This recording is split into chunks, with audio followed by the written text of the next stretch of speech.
I'm your financial friend, Anna. Let me tell you a story about two coworkers. Let's call them Jessica and Maria. They started at the same company on the same day, earning the exact same salary.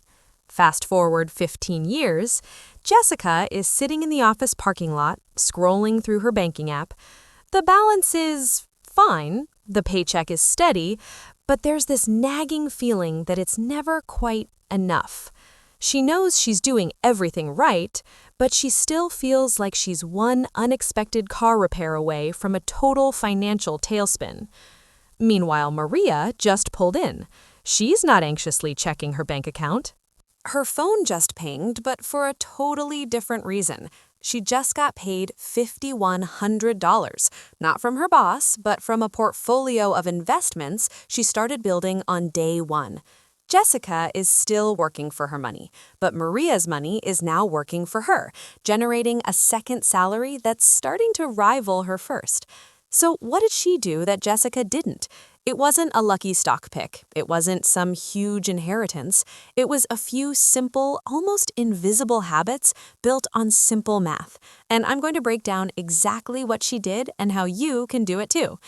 That feeling Jessica has in the parking lot, that low-grade dread when the engine makes a funny noise or she gets a checkup reminder from the dentist, that's financial anxiety. It's a silent stressor that a huge number of us live with. Studies show anywhere from half to over 70% of employees are stressed about their finances. And it doesn't care how much you make. Even with a good salary, so many of us live with this constant hum of being one emergency away from chaos. A sudden $4,000 HVAC repair or $1,000 insurance deductible. These are the kinds of things that can turn a carefully managed budget into a credit card nightmare, slamming the brakes on any real saving or investing. This anxiety even changes how we act at work. It makes us say yes to extra projects out of fear for our job security. It makes us avoid even looking at our 401k options because it all feels too overwhelming. Research shows it's a direct line to burnout, emotional exhaustion, and feeling detached, even from a job you actually like. But the craziest part? It's not an income problem. There are people earning $200,000 a year who are still living paycheck to paycheck. This proves it's not about what you earn. It's about the gap between what you earn and what you do with it. And that's where the story of two coworkers really begins. Let's get specific. 15 years ago, both Jessica and Maria started their careers with a $65,000 salary. They've both gotten similar raises and promotions over the years. Jessica's path probably looked like this. As her income went up, so did her lifestyle. She moved from a small apartment to a nicer one with a more expensive lease. That old, reliable car got traded in for a new SUV with a $550 monthly payment. She started ordering takeout a few nights a week and subscribed to a handful of services that now quietly add up to over $100 a month. After rent, loans, groceries, and everything else, she's still managing to invest about $400 a month. That's solid. But here's the hard math. At that rate, with a typical 7% market return, she'll be able to replace her salary in about 42 years. She'll be 76 years old. Now, let's look at Maria's path. She did something radically different. She stayed lean. She kept driving her old, reliable car long after it was paid off. She packed her lunch most days, and she banked every single penny of every single raise. Before that new money could even hit her checking account, it was automatically sent away. First, to max out her 401k and IRA, and then the rest into simple, low-cost index funds. The result? Today, 15 years later, her investment portfolio is now generating $5,100 per month in passive income. That's over $60,000 a year. Jessica's paycheck funds her lifestyle. Maria's paycheck, for years, has been funding her freedom. She built a second salary while Jessica was building a more expensive life. She did this by understanding three simple but powerful secrets. The first secret is a concept called the crossover point. This is the exact moment your passive income from investments grows larger than your monthly living expenses. It's the finish line, the point where work becomes a choice, not a necessity. And this isn't some vague, far-off dream, it's a tangible number. The math behind it is called the 4% rule.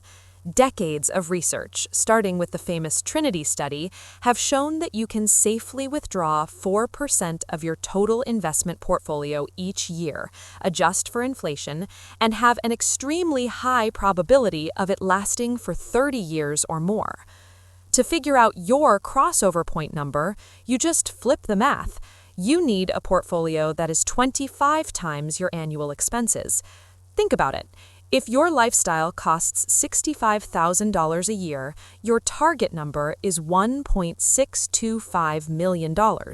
If you live on $80,000 a year, your target is $2 million. If you spend $100,000 a year, you need $2.5 million. Suddenly, financial independence isn't an infinite goal. It's a finish line you can actually see. Maria knew her number. She knew that every dollar she didn't spend was a dollar she didn't have to earn back in passive income later. While Jessica was focused on her salary, Maria was focused on the crossover point. That was her North Star. The second secret is the engine that actually gets you to that crossover point: compound interest. Compounding is just your money making money, and then that money making its own money. It's a quiet force that starts out slow but becomes an unstoppable avalanche over time. Let's go back to Jessica's $400 monthly investment. Here's how it plays out with a 7% return. After 10 years, she's put in $48,000. Her portfolio is worth about $69,000. It's a start, but it doesn't feel life-changing. But after 20 years, she's put in $96,000. Her portfolio is now worth around $240,000. Now we're talking. After 30 years, she's invested $144,000, but her portfolio has snowballed to over $576,000. And after 40 years, she crosses the finish line.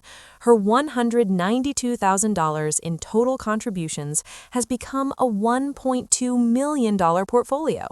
The magic ingredient here is time. Maria understood this completely. She knew that the cost of delay is devastating. Investing $500 a month starting at 25 can lead to a $1.7 million nest egg by 65. But if you wait just 10 years and start at 35, that same $500 a month only grows to about $800,000. That 10-year delay costs you nearly $1 million in future wealth. Maria wasn't smarter, she wasn't luckier.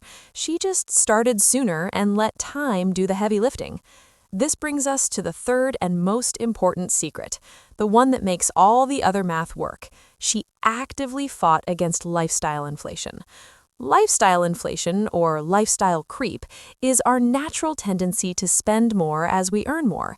It's the silent wealth killer. It happens so quietly you barely notice it. You get a raise, so you feel you deserve a nicer car. The lease is up, so why not move to a bigger place? You start justifying weekly takeout and that extra streaming service because, hey, you can afford it now. The result is that no matter how much your paycheck grows, there's never much left over. It's why so many people feel stuck, perpetually living paycheck to paycheck, even on a six-figure income. Maria just saw every raise differently. It wasn't an opportunity to spend more, it was an opportunity to accelerate her journey to the crossover point. She automated it. The day a raise hit, her automatic contributions to her investment accounts increased by that exact amount. She never even saw the extra money in her checking account, so she never missed it. She also understood a crucial tax advantage. Your salary is taxed at high income tax rates, but her investment income is taxed at much lower long-term capital gains rates, sometimes as low as 0%. Believe me, $100,000 from a job and $100,000 from a portfolio are two very different things to the taxman. When you put it all together, you arrive at the ultimate secret. Financial independence is not a function of how much you earn, it's a function of how much you save. Your savings rate is the single most powerful lever you can pull. Consider this. Someone with a 10% savings rate will take around 51 years to reach financial independence. Someone with a 25% savings rate can get there in 32 years. And someone with a 50% savings rate, they can reach the crossover point in just 17 years. This is why a teacher who saves half their income can become financially free decades before a surgeon who saves only 10% of a much larger salary.